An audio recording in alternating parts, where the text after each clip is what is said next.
This is Johnny Bluestar. Welcome to Threshold, a global media event. Is the universe just a random dance of atoms, or is it a manifestation of a supremely intelligent architect? Can its purpose, or our purpose here on Earth, be adequately assessed?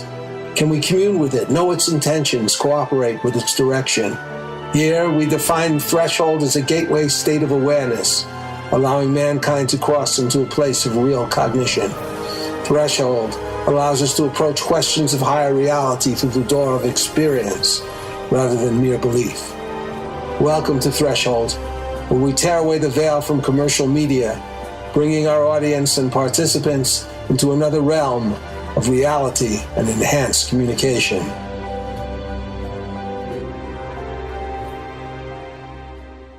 This is Johnny Bluestar back on Threshold Radio with Stephanie Slevin, a United Kingdom singer-songwriter and one of the more interesting and talented people I know. But one of the things about Stephanie that I really like is that she enjoys Wayne Dyer in the same way that I do and kind of lives her life in accordance with some of these principles. I say kind of because, the more I get into it, the more I realize the depth of Wayne Dyer's teachings.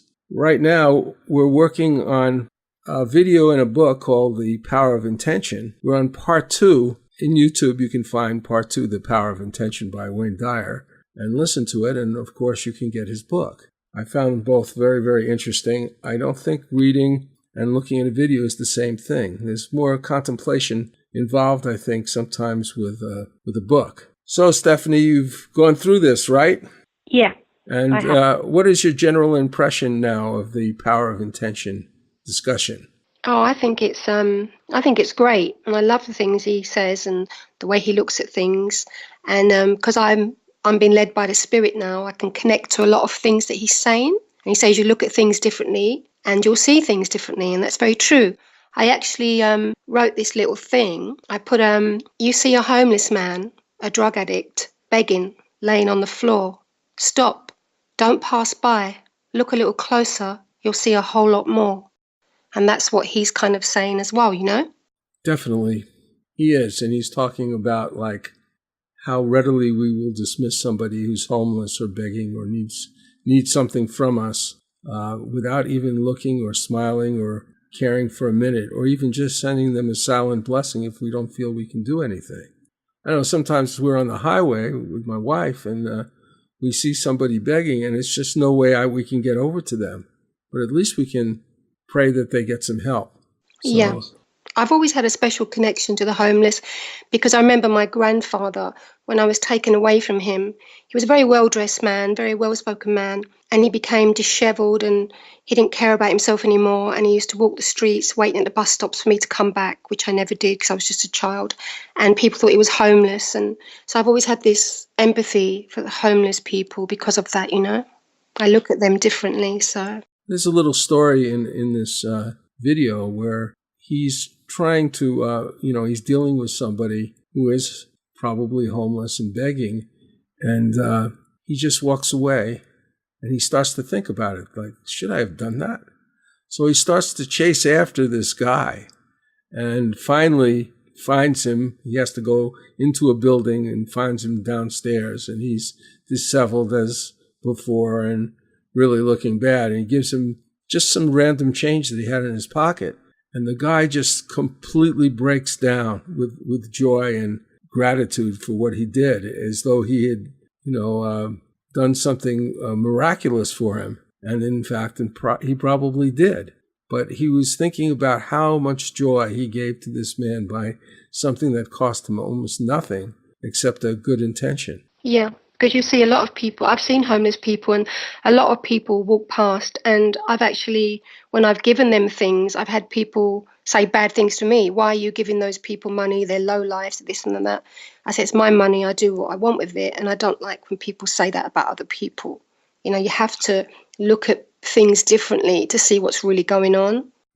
Stephanie, how you were saying that you feel connected to spirit a great deal of the time. I do too, but intermittently. I fall from that awareness of intention quite a bit. I know what it's like to be coming from spirit, But because of my own psychology, I have a lot of work to do. And particularly recently, I had some tremendous problems because let's say that my radio show was rejected by a sponsor, and I was kind of looking towards that solution and that benefit for a new program.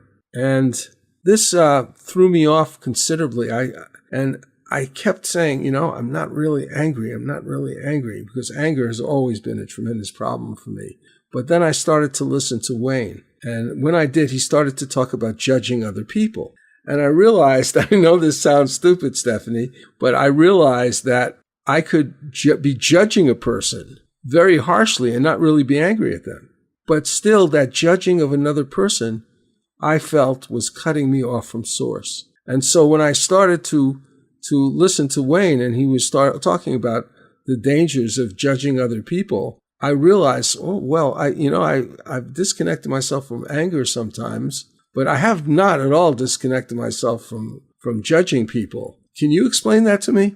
Well, I can relate, but when I was getting many, many rejections and not really believing in myself, I didn't get angry. I got more upset, because I'm a sort of person who doesn't really get angry. I take things to heart and I get more upset. But then I started to realize, when I connect to spirit, that if 10 doors close, they're not the right doors. Another one will open. I mean, look at the way we connected. You was having a bad time. I was having a bad time. And then spirit led me to you and you to me.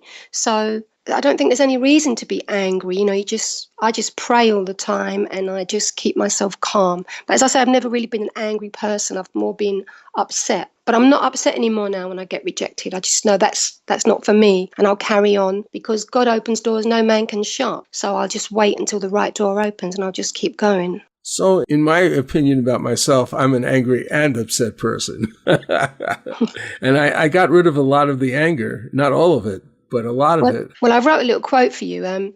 Look back to the cross, but never in anger. I understand. That's just for you now, you see. Yeah, as a matter of fact, that's kind of funny, because when I was a kid, I used to pass a Catholic church, and there was a Jesus on a crucifixion. This was in Brooklyn. I was maybe 5 or 6 years old.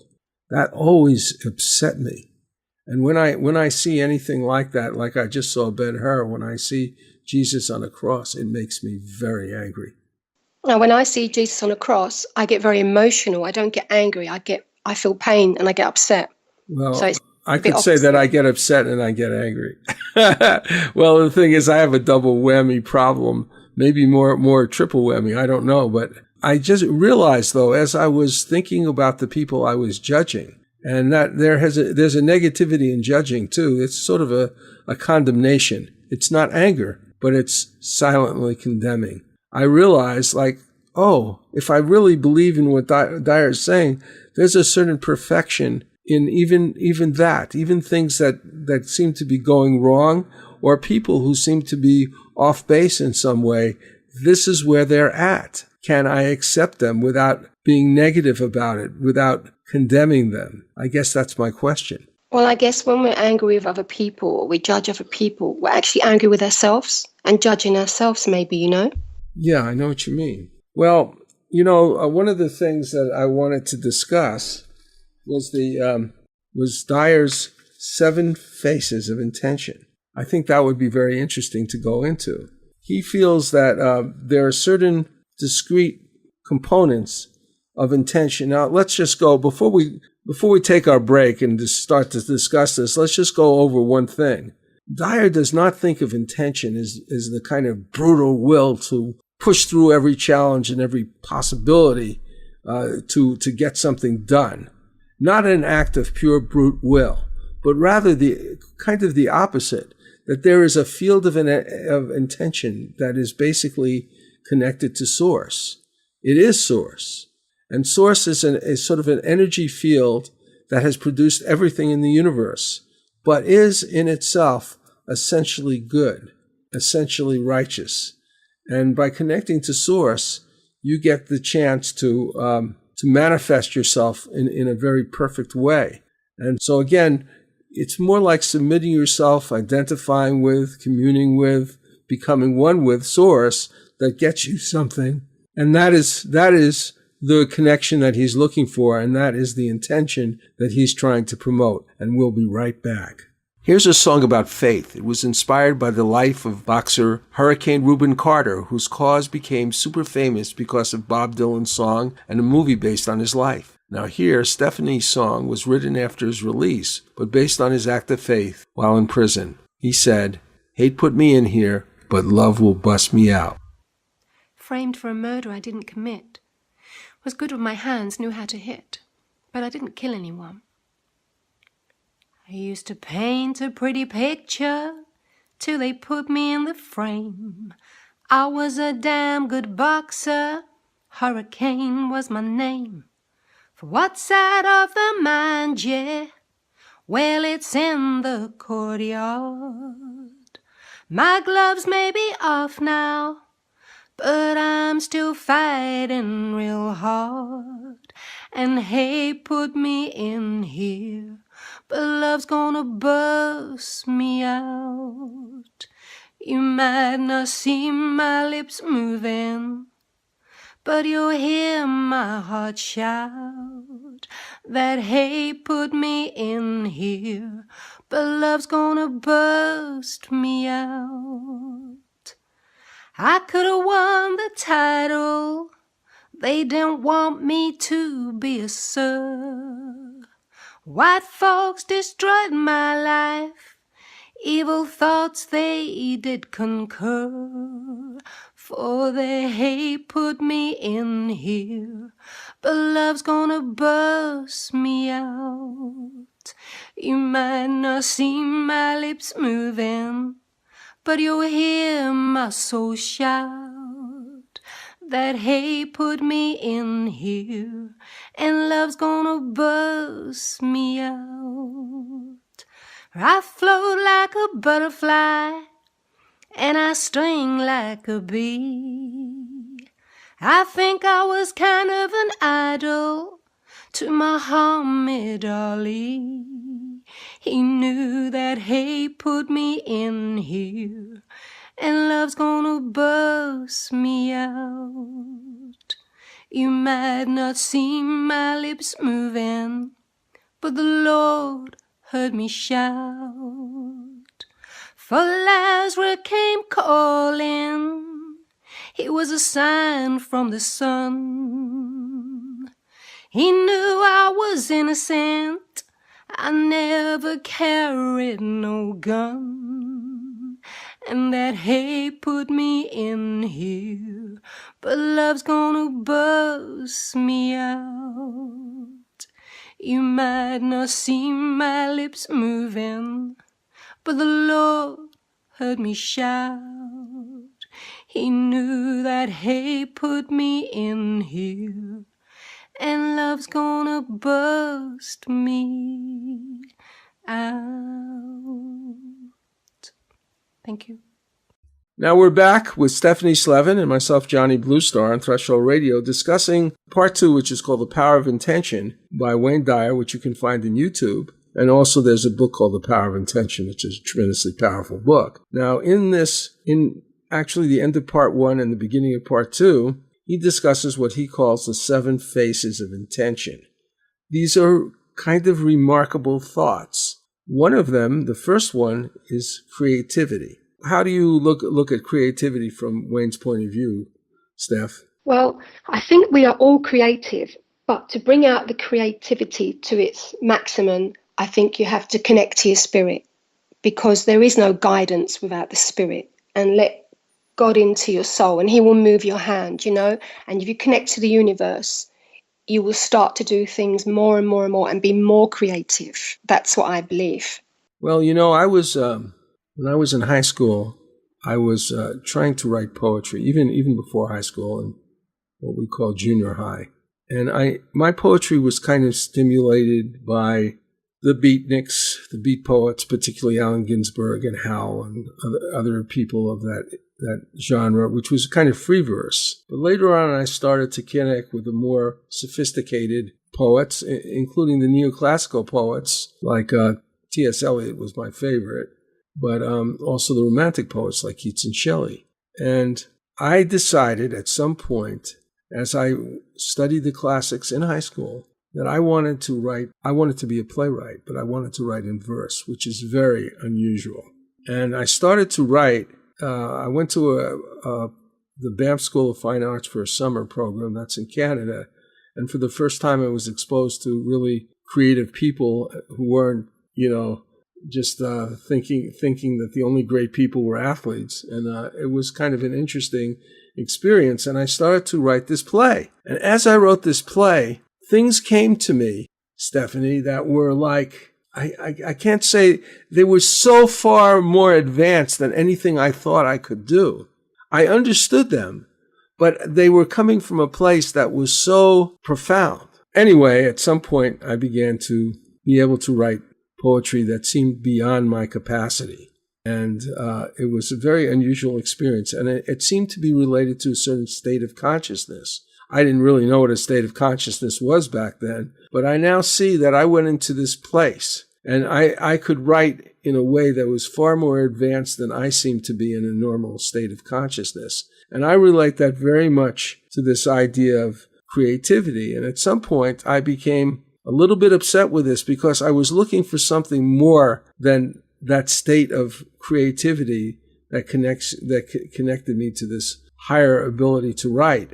And now I realize I was connected, but I just didn't understand that it was the core of it, what I was really connected to. I just understood that I could do this thing, but I wanted more. I wanted to understand what it really was, and that became almost a lifelong search. So anyway, I think that creativity is really important, and by connecting with Source consciously, knowing that you're connecting with Source, this brings out a much more advanced understanding of who you are and how you are more than what your normal personality is. Yeah, I agree, and I can definitely relate. I used to write many things from the age of 4, Johnny, and when I was in London from the age of 6, I used to take my writings to the school, but they didn't believe that I wrote them. When I used to bring them in, they said to me, "You did not write these." I said, "I did write these," and they used to give me detention until I'd turn around and say that I didn't write them. So I had to lie and say I didn't write them just to get out of the detention, because they couldn't believe that a 6, 7, 8-year-old girl could write such things like that. And that's been a constant battle for me for a long, long time. But now that people realize that I can sing and I put all these lyrics into music, they believe me. It's, oh my God, she did really write those things. She can do this. And since I've connected with spirit, I've gone from writing 2 songs a week to 10 songs a week. Sometimes 4 songs a day. It could be the Guinness Book of World Records is waiting you. I just mentioned that the other day to my friend. She said I should look that up because that could be a possibility in the future. Yeah. So getting back, creativity is something that Dyer, who was a creative writer, really encourages, because it can happen to anybody, an engineer, a scientist, somebody who's trying to create the perfect garden, whatever it is, you want to connect with Source, and so you're lifting your state of consciousness to another place. And I think that's very important. I've always been connected to the Source. I just didn't know it. But now that I know it, my gift is advancing to different levels. I'm even surprised by it. I write things sometimes like, oh my God, I can't believe I wrote that. But God gives me this gift. So really, everything He gives me, what is mine if not belonging to Him? That's what I like to say, Well, the second part, the second face of intention is called kindness. Now, this is another revelation for me, because there are certain people, like call me on the phone and telemarket me, that I've become extremely unkind. Or when a person tries to sell me something that I truly don't want, I will become very sarcastic and nasty. I don't think this is a good thing. I think Dyer is right. We should try and be kind, particularly to those people who are being very offensive to us. What do you think, Steph? 100%. I'm kind to everybody, and everybody's not always kind to me. But since I've connected to spirit, as I say, I don't get angry, and things that used to upset me before do not upset me anymore. I think, well, that's the way they are. Just let them get on with it. I just want to walk with the Lord, not with the sword. So that's how I'm living my life. That's a really good one. Thank you. Well, another one that he speaks of is love. Now, love, to me, that he's speaking about is sometimes is sort of agape or karuna in another language. It's love that's coming from source. It's unconditional love. Do you know what I mean? Yeah, the language of love should be on the tip of every tongue. And I like to say, be a thing of beauty that walks among the plains and just, come with love. Because God is love, the universe is love. Walk with love. So one isn't really talking about platonic love, which is friendship, and I'm not talking about romantic love, which has sometimes an erotic component. It has a passionate component, but it's not the kind of love that we're speaking of here. We're talking about love that you could love somebody who is tremendously hostile towards you, or somebody tremendously indifferent towards you. But to be in that state is not really what we're used to being, or most of us. I certainly am not. But I have experienced it, and I wish to experience it more, because if I'm ever going to connect to Source, I think I have to. Yeah, you could look at it this way. An enemy at the gate is a friend at the door. Ah, okay. Well, another thing that he talks about is beauty. And I think it's really important to try and see things, to see the beauty in things. And I remember one of the things he says about Mother Teresa was that the way she grew spiritually is she began to see the face of Jesus in all the petitioners and beggars and crippled people and really sad people that she would meet every day on the streets of Delhi. Yeah, I had a vision of Jesus when I was a child, and I had another vision of Jesus recently. But I think you have to see the beauty in everything. I really do. And I've started to see the beauty in ugly things. And and it connects you more, not just to the universe, but to nature. Sometimes it becomes overwhelming. That's true. Our nature, certainly on this plane, is extremely harsh.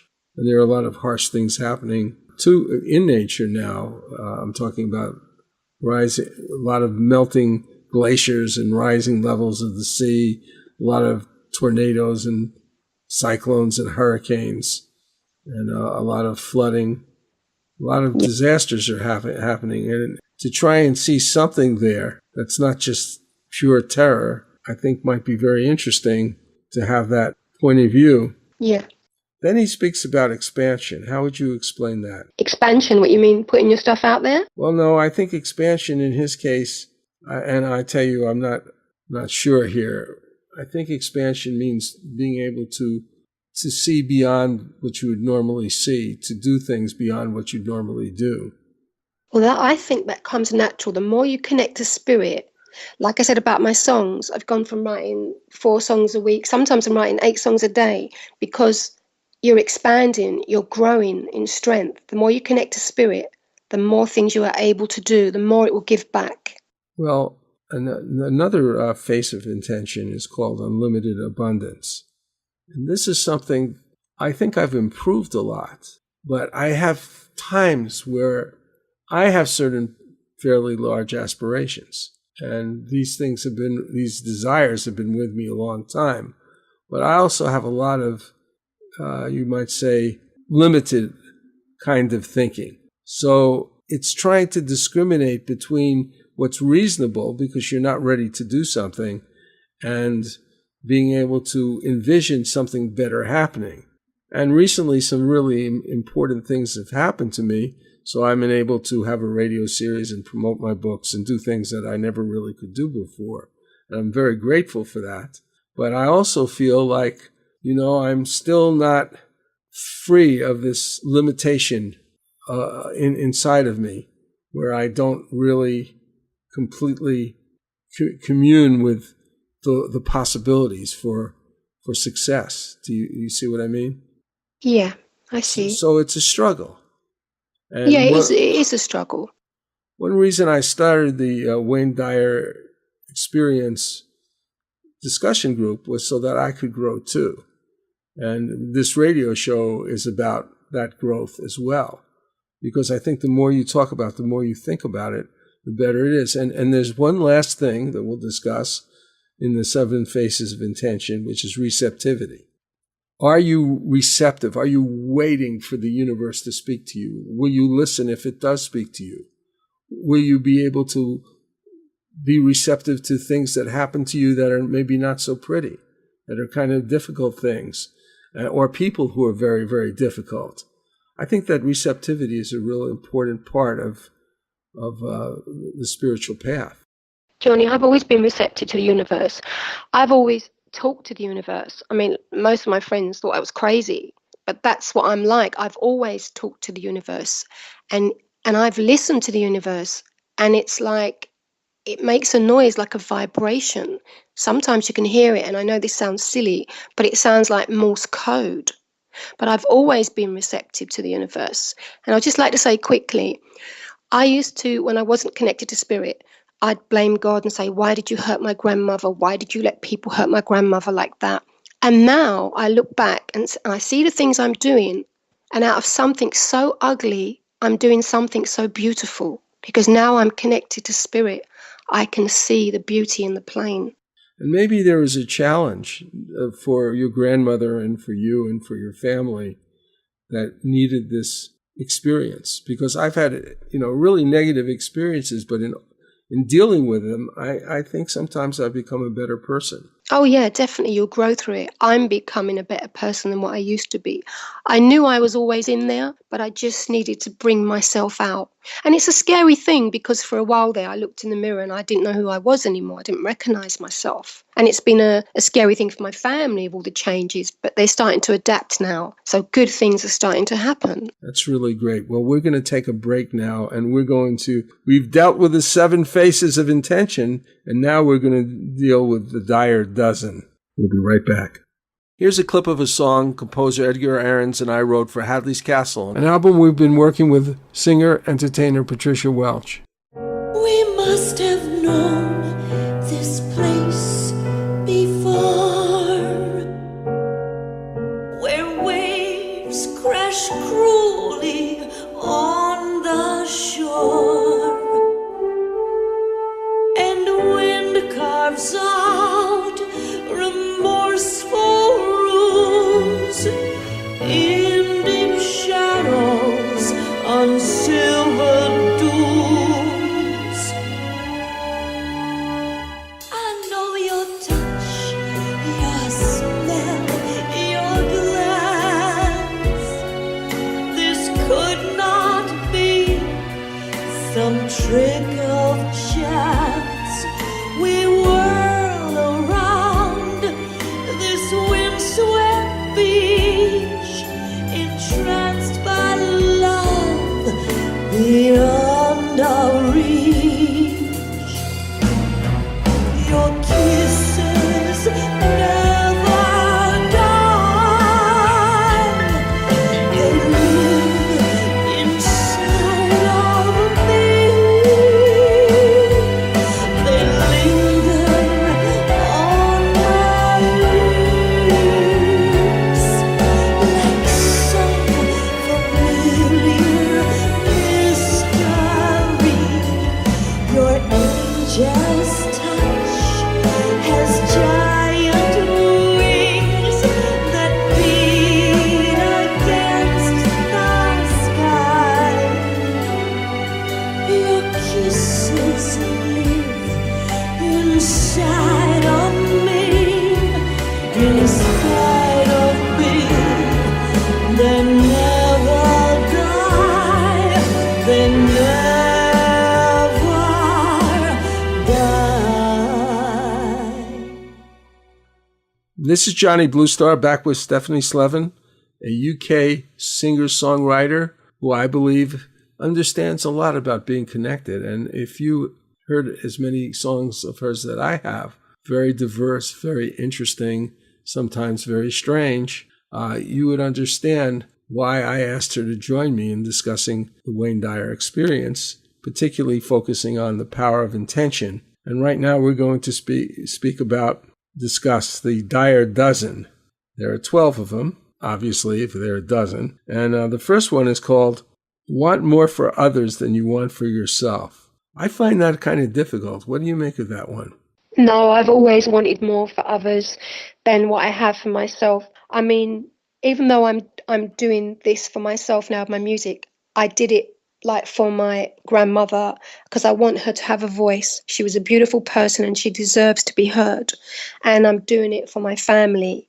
I've never really wanted much for myself, just to be a better person than what I have been, the way I've lived my life. But I like to help people. I've been like that since I was very, very young, since I was about 4 years of age. That's in me. That's naturally the way I am.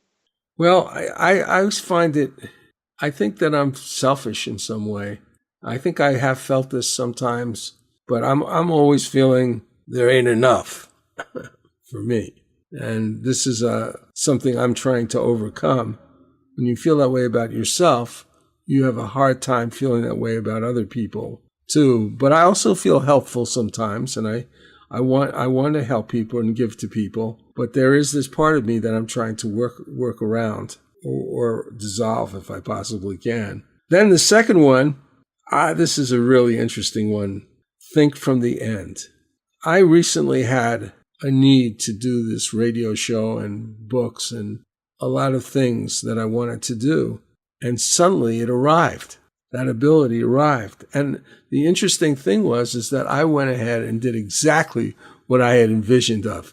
And it was impossible. When I tried to envision it, there was no route to that possibility at all. And there were some things that were fragments of it, but this gave me the possibility of actually carrying it out. And now we've had, I don't know, maybe 40 programs, and I've gotten to meet a whole lot of interesting people and work with interesting people. But I think it's really amazing that this all was envisioned before, according to the teachings of Dyer and other people who think that way and teach that way. How about yourself? Yeah, I agree with that. And I mean, a little while ago, I don't ask God for much for myself, Johnny, but obviously I'm trying to make a living like anybody else. And I did say to Spirit, and I closed my eyes and I meditated, and I did ask him for a particular song to help me to get noticed to where I need to be. And within minutes of me saying that, this particular song came. And I put it out there, and some good things happened with that song. And I got some followers because of that song. So, what is that song, Steph? I didn't really want to say. Do you want me to say? Yeah.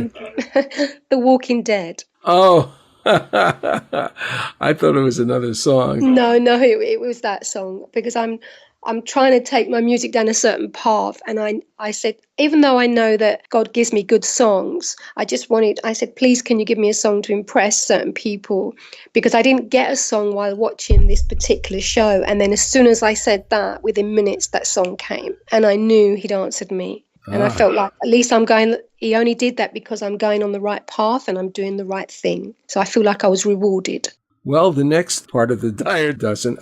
And now that's really hard because he wants you to appreciate bad things as well as good things. And but like I said with my grandmother, that was a bad thing, Johnny, but I appreciate that now. I look back now and see the things I'm doing, and I never saw a window of opportunity before. Like I said, that was an ugly situation, but I'm doing beautiful things with that. So that's what Wayne Dyer is talking about, seeing the beauty in ugly things. I think I'm going to do a life review and try and see. There's so much in my background that I don't appreciate, that I resented. And I think I'm going to go back over a lot of things, particularly in childhood, and see if I can understand them better. Of course, part of it is that you do grow from these things and your behavior changes and certain things happen. Well, the fourth is kind of related to all the things we've said so far, which is to stay in rapport with search energy. Well, Johnny, if all those bad things didn't happen to me as a child, or those bad things didn't happen to my grandmother, I couldn't do what I'm doing now. So, and I'm helping people. I've discovered recently that I am helping people with my words and my songs. So I'm doing wonderful things with that. Well, putting a little bit of magic into tragic. That's what I like to say. Put a little magic into tragic. Well, then getting back to this fourth part of the Dyer dozen, which is to stay in rapport with source energy. Now, this is something that's really important to me because I do experience this. I experience this it's sort of like, you might say, people would say an altered state of consciousness, but actually it's the right state of consciousness, and what we're normally in as people is an altered state of consciousness. But it's a really wonderful thing to experience because you're feeling like God is walking right with you. You're in the garden. You're there with God. And that's a wonderful thing. And I wish I felt it all the time, but sometimes I really don't. What do you say to that? Yes, I mean, sometimes I get my days like that, and I think, oh, my song's good enough. And I get my days of doubt. I think we all do. But then I just lay there and I close my eyes and I just think, look at all the things. I actually listen to my own songs sometimes to convince myself that they're good enough. I still do that. I did it actually earlier on. But I know that God is with me. He's with us all. We just have to let him into our heart so he can move our hand. Yes, I understand. Now that brings us to the fifth part of the dozen, called resistance, which is any thought that's other than the thought that source would think. There's always something there. And, I see the things, because I just, I've seen this video before, but I watched it again and parts of it twice to prepare for this discussion. And I saw that there was, certain things happening to me where I'm judging, I'm being negative, I'm being this and that. And there's such a cluster of these things, it's sort of blocking me. So when I see that, I start to try and chip away and replace my thinking with a different kind of thinking. And I have to say, what Dyer really did for me, and I was having a real hard time when I was dealing with when I first encountered that Dyer could be a source of help to me, was that you really have to change a whole lot of things about yourself sometimes in order to be able to think the way Source does. It's not a simple thing. It's like a remaking of a lot of your patterns of thinking and feeling that block you from this higher experience. Yeah, you have to form new habits. You have to form good habits, and I find that. But what I like to say is be one with the source and you will get to go places. Well, that's sort of like leading us to 6. Contemplate yourself as surrounded by the conditions you want to produce. Now, this is something like thinking from the end, but it's not quite as specific because, like, you might want to be able to eat in good restaurants, or you might want to drive a car that's really nice to drive. So you actually contemplate yourself driving that kind of a vehicle, or being in a nice restaurant, or being in the country.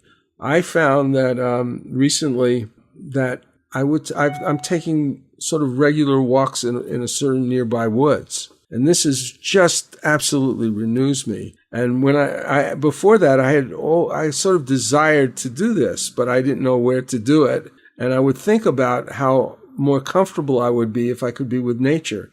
And I found a place that I have easy access to where I can get that experience. So that was really important to me. Now, another thing, number 7 of the Dyer dozen is understand the art of allowing. What do you think that means, Steph? The art of allowing.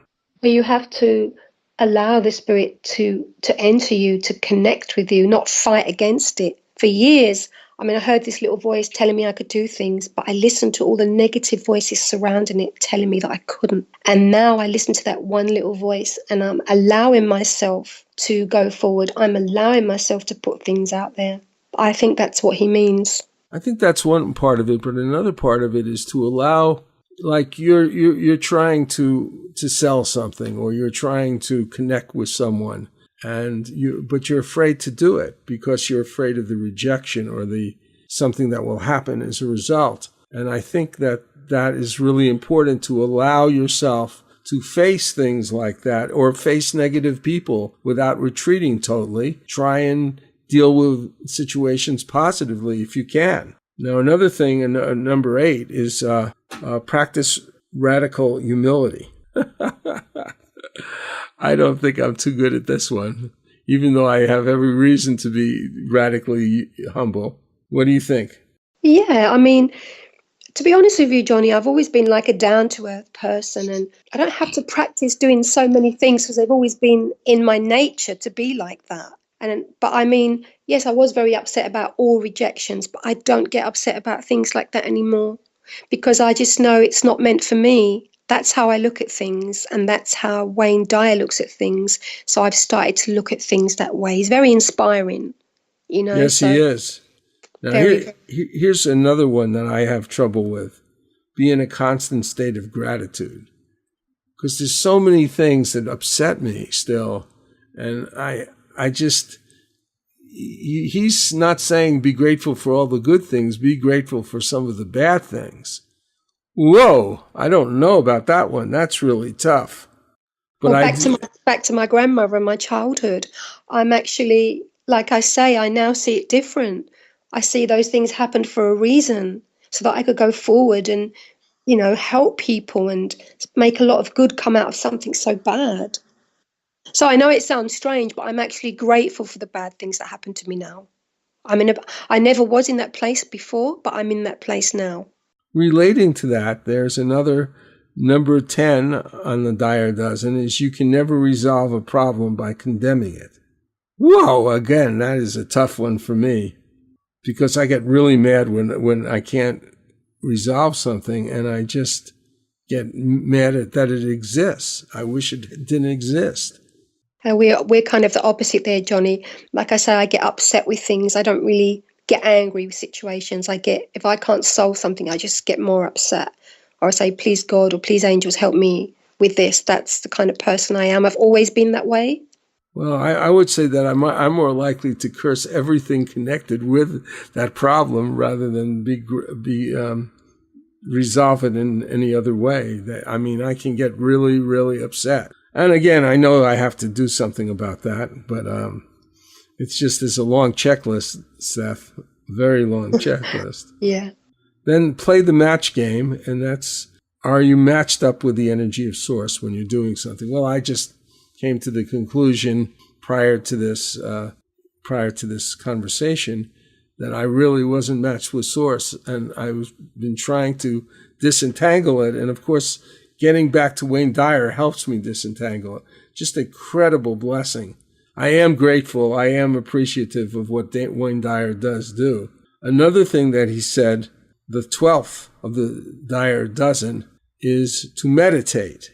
Now, you see, Steph, I was meditating since I was 14 consciously. That's a long time.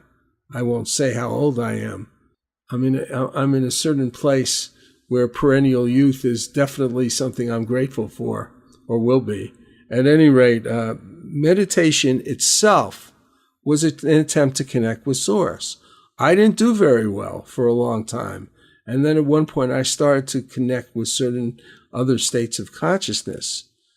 But I didn't understand all the other things that you need to know to make that beneficial, like the things he's talking about, which fit into the category of manifestation and right thinking, so that when you are in a state of consciousness, you can recognize this is a source state of consciousness. This is not just any state of consciousness. And you can actually start to see your dreams come true. Yeah, I agree with that. But I never used to meditate. To be honest with you, Johnny, you suggested it to me a little while ago. I don't know if you remember. And since then, I have started to meditate. But I've always had visions, and they've made my visions a lot stronger. It was a little scary at first, but then I started to have some beautiful visions when I was meditating. So I feel like I'm even more connected to the source now. So thank you for that. Well, you're welcome. Being in the present moment, which is part of, or mindfulness, which is sort of the beginning point of meditation, at least for me, does enhance the experience of spirit.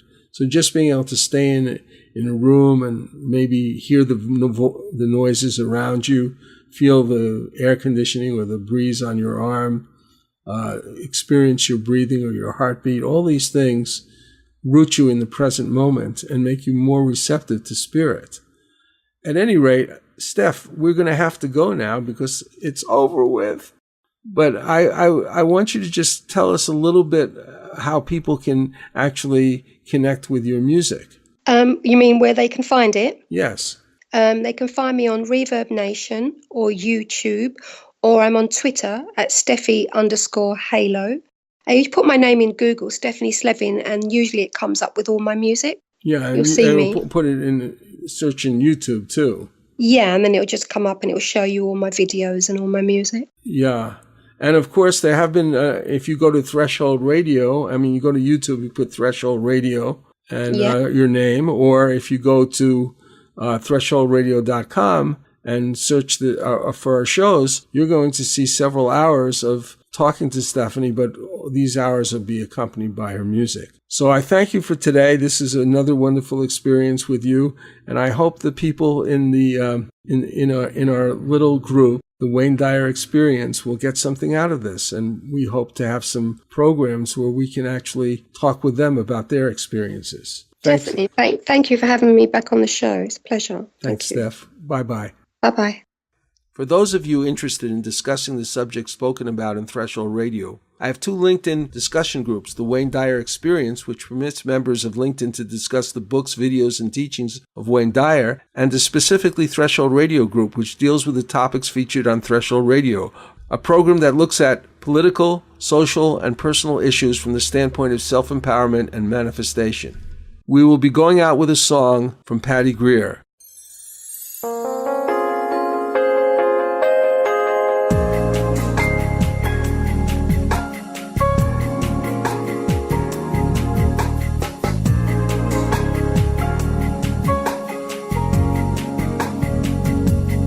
Are you the one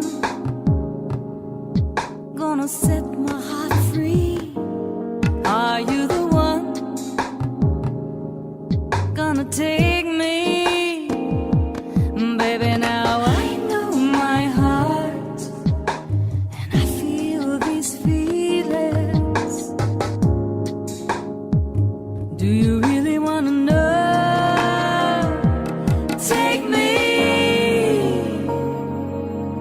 Take me deep into your heart.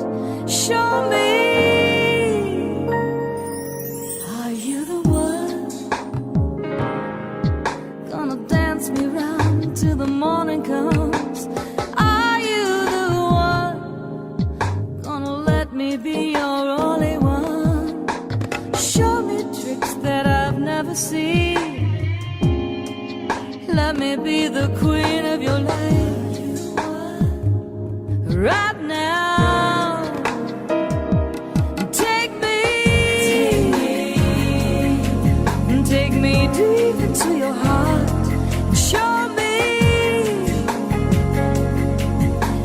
me what you know.